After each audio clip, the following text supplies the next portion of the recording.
Il est ministre délégué à la réussite scolaire et à l'enseignement professionnel. Et ce matin, il était l'invité de la grande interview CNews Europe 1. Il a quand même balancé un petit pavé dans la mare. Je propose de l'écouter. Il faut vraiment que tout le monde comprenne de quoi il s'agit. Aujourd'hui, l'addiction au téléphone portable chez nos jeunes est une catastrophe éducative et sanitaire. Éducative parce qu'on a aujourd'hui un effondrement de l'attention chez nos jeunes, marqué par une crise de la lecture, une crise du langage, une crise de la pensée, et aussi une crise sanitaire, j'insiste là-dessus, avec le développement de vrais problèmes de santé mentale chez nos jeunes. On a un jeune sur deux dans ce pays qui se dit anxieux quand il n'a pas son téléphone à côté de lui. Et donc il faut qu'on ait le courage de dire les choses. Le portable est nocif pour nos jeunes, et la responsabilité de l'école, c'est d'être un lieu de désintoxication numérique. Bon, alors qu'est-ce qu'il faut faire maintenant pour lutter contre cette intoxication numérique ? Eh bien, écoutez la réponse d'Alexandre Portier. On a des solutions qui passent par la mise en place de casiers, des solutions qui passent par la mise en place tout simplement de pochettes plastiques, et puis certains établissements font appliquer la sanction. Et ces trois solutions produisent des résultats. Mais tout n'est pas qu'une question de normes administratives, de décrets, c'est d'abord une question de cap. Et je vois bien que en cette rentrée, on a beaucoup d'établissements qui se demandaient jusqu'où on allait aller en la matière. Et moi, je le dis très clairement, il faut qu'on aille jusqu'au bout et qu'on puisse mettre en œuvre cette interdiction au plus tôt. Voilà, Alexandre Portier, interviewé ce matin par Romain Desarbres. Donc, vous nous appelez pour nous dire ce que vous en pensez. Vous, pour faire plaisir à Monsieur Boubouk, vous postez quelques messages sur le Facebook de l'émission. On est en ligne avec Fabienne. Bonjour. Bonjour, merci de me prendre. Mais je vous en prie, vous êtes enseignante au collège, me dit-on. Oui, c'est ça. Dans quel endroit ? Alors, je suis dans l'Isère. Je ne vais peut-être pas donner le nom du collège. Enfin, moi, ça ne me gêne pas de donner le nom. Je suis dans l'Isère, voilà. Bon, mais c'est une très belle région. Qu'est-ce que vous pensez de cette question de l'interdiction du téléphone portable au collège ? Eh bien, c'est encore une usine à gaz.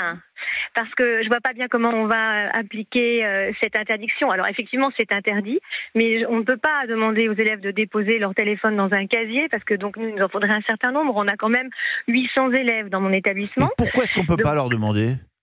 Parce que c'est la gestion, si vous voulez. Il y a déjà tellement de choses à gérer sur le temps hors enseignement que les pauvres AED qu'on a, qui ont déjà énormément de travail... AED, c'est les assistants d'éducation, c'est les anciens pions, si vous voulez. C'est les anciens pions. Voilà, pions, je connais. Ils sont très, très chargés en travail. Et donc, pour moi, la seule règle est qu'on applique désormais, c'est-à-dire que le portable est interdit. Si l'élève se fait prendre, on lui confisque, parce qu'on ne peut pas faire autre chose. Et alors après, ça dépend des établissements. Soit on demande aux parents de venir, à mon avis, c'est le mieux, parce que c'est contraignant et les parents en ont vite ras-le-bol. Soit on demande une lettre d'excuse à l'élève, enfin voilà. Mais on lui confisque tout de suite, et puis on n'en parle plus. On lui confisque pour combien de temps, à votre avis ? Je crois, sauf si je me trompe, on n'a pas le droit de lui confisquer de façon indéfinie. C'est la responsabilité des parents, et c'est pour ça qu'on demande aux parents de venir chercher le portable. Voilà. Et après, c'est aux parents de gérer le problème avec leurs élèves, parce que l'éducation nationale n'est pas là pour remplacer les parents. Donc nous, on interdit ça au sein de notre établissement, mais après, c'est aux parents de prendre leurs responsabilités. Et j'ai entendu justement le ministre délégué qui disait que les écrans, c'était une catastrophe. J'aimerais bien aussi qu'ils prennent en considération que de favoriser les écrans et l'enseignement sur tablette, c'est une bêtise. Exactement. C'est une bêtise. Donc, c'est vrai que ces dernières années, il y a même des régions, des départements qui ont dépensé des sommes très importantes pour équiper tous les enfants en tablette. Et maintenant, on dit, mais attendez, les écrans, c'est épouvantable. Regardez les GAFAM. Tous les dirigeants des GAFAM ont mis leurs enfants dans des établissements privés qui n'utilisent pas de numérique. Voilà. Donc c'est bien la preuve que le numérique a un âge très jeune. Et c'est bien la preuve qu'on peut se passer du numérique dans l'enseignement. De toute façon, les élèves ne savent plus écrire. Moi, je suis obligée de donner des photocopies pour des leçons, parce que sinon j'y passe l'heure. Voilà. Donc ça vient de loin, ça vient de l'école primaire, ça vient de très loin. Donc ils passent trop de temps à faire je ne sais pas quoi, mais pas les bonnes choses. Et merci nos inspecteurs de l'éducation nationale qui sont complètement à côté de la plaque toujours.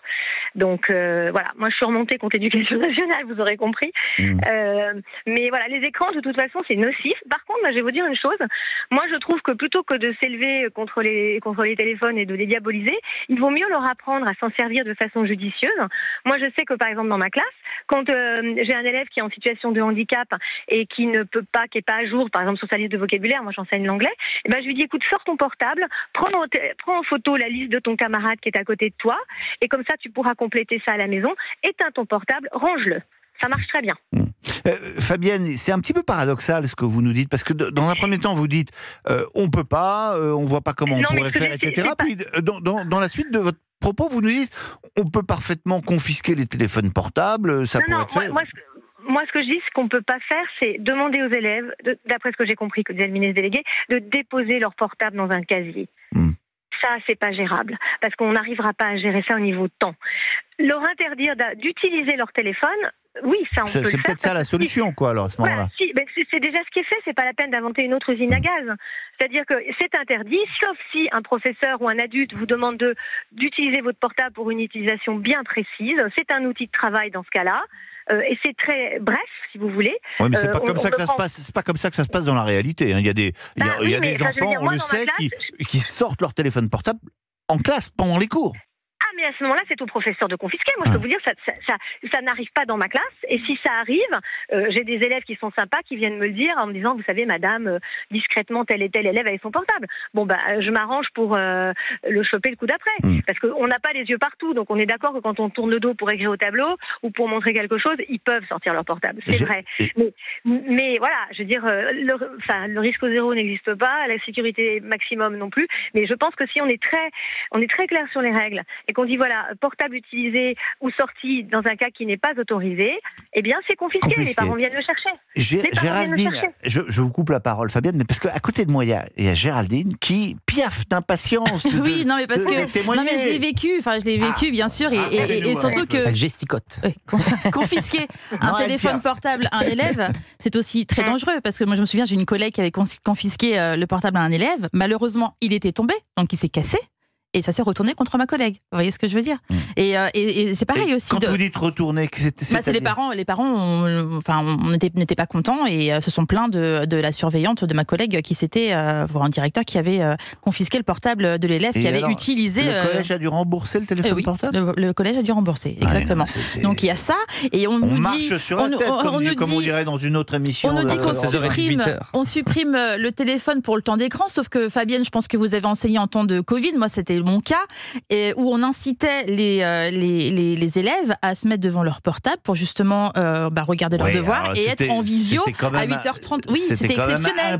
Mais on imposait quand même. Oui, c'était particulier. Bon. Et comme les notes aussi, les devoirs sont sur le portable aussi. Donc, vous voyez ce que je veux dire ? Donc, c'est...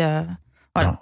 Écoutez, merci. Le cri du cœur. Non mais oui, et on nous incite aussi à travailler avec les téléphones portables pour des petits quiz et tout ça pour les élèves. Donc, et un grand merci à Fabienne, donc enseignante dans un collège de l'Isère, de nous avoir appelé, d'avoir apporté son témoignage sur l'antenne d'Europe 1. On se retrouve dans un instant. Vous écoutez Olivier Delagarde sur Europe 1 dans un instant. Toute l'actualité avec Émilie Dez et vous au 01 4